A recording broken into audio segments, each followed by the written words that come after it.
कोई इंसान जिंदा ना हो, फिर भी न्यूक्लियर मिसाइल खुद ब खुद उड़ जाएं, पूरे अमेरिका को 30 मिनट में मिटा दें। यह किसी हॉलीवुड फिल्म की कहानी नहीं, बल्कि रूस का डेड हैंड सिस्टम है, एक असली डूम्सडे डिवाइस।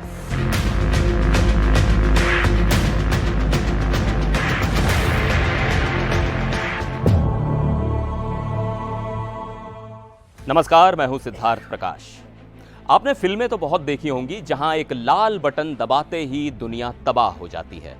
लेकिन क्या हो अगर वो बटन कोई इंसान ना दबाए, बल्कि मशीनें खुद तय करें कि अब द एंड का टाइम आ गया है। जी हां, रूस के पास वाकई एक ऐसा डूम्सडे डिवाइस है जिसे कहते हैं डेड हैंड। और यह सिर्फ नाम का ही डरावना नहीं है, यह असलियत में पूरी दुनिया को बर्बाद कर सकता है। और खतरनाक बात यह है कि यह सिस्टम आज भी एक्टिव है। अब थोड़ा पीछे चलते हैं। कोल्ड वॉर का टाइम था। अमेरिका और सोवियत यूनियन के बीच जबरदस्त हथियारों की रेस चल रही थी। इसी रेस में जहां इंटरनेट, जीपीएस और माइक्रोचिप्स जैसे इनोवेशंस हुए, वहीं कुछ खतरनाक चीजें भी बनी, जैसे नोविचोक नर्व एजेंट, दुनिया का सबसे बड़ा न्यूक्लियर बम, और डेड हैंड। डेड हैंड यानी कि पेरीमीटर सिस्टम। ये एक ऑटोमेटेड न्यूक्लियर कंट्रोल सिस्टम है जो सोवियत यूनियन ने 1980 के दशक में बनाया था, खासतौर पर इस सोच के साथ कि अगर अमेरिका कभी पहला न्यूक्लियर अटैक करे और पूरी सोवियत आर्मी खत्म हो जाए, तो भी बदले में रूस की मिसाइलें अमेरिका को तबाह कर दें। मतलब इंसान मरे या जिंदा रहे, जवाबी हमला तय है। यह सिस्टम मशीनों के भरोसे है। Communication frequencies, radiation level, air pressure, heat और सीज्मिक एक्टिविटी यानी भूकंप जैसी हलचल को मॉनिटर करता है।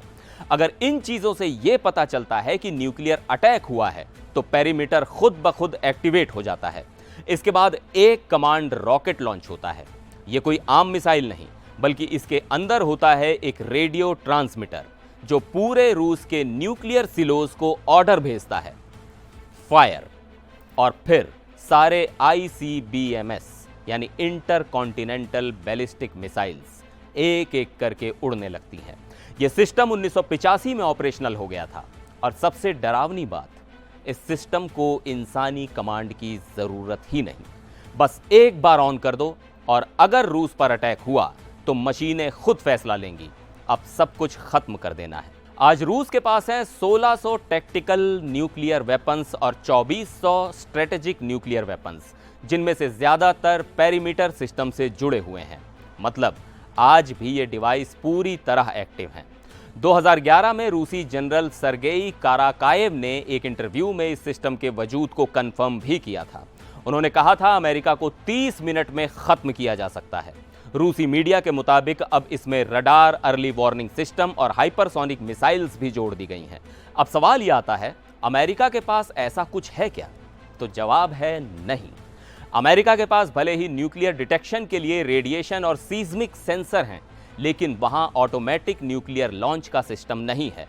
अमेरिका ने ऐसा सिस्टम नहीं बनाया। वहां पक्का किया गया कि कुछ ऐसे इंसान जिंदा बचें जिनके पास दूसरा अटैक करने की अथॉरिटी हो। अब जबकि पुतिन ने अपने न्यूक्लियर वेपन्स को हाई अलर्ट पर रखा है, तो क्या डेड एंड को भी एक्टिव मोड में लाया जा चुका है? ये किसी को नहीं पता। लेकिन इतना तय है, अगर ये सिस्टम कभी भी एक्टिव हुआ तो इंसान नहीं, मशीनें तय करेंगी कि दुनिया बचेगी या खत्म होगी। सोचिए, एक बटन नहीं, एक एल्गोरिदम जो ये डिसाइड करे कि इंसानियत को जिंदा रहना है या नहीं। ये है रूस का डेड हैंड, दुनिया का सबसे खतरनाक और डरावना न्यूक्लियर डिवाइस। वीडियो पसंद आया हो तो लाइक, कमेंट और शेयर जरूर करें। और चैनल को अगर आपने अभी तक सब्सक्राइब नहीं किया है तो अभी सब्सक्राइब कर लें। फिर मिलेंगे एक और वीडियो में, तब तक के लिए नमस्कार।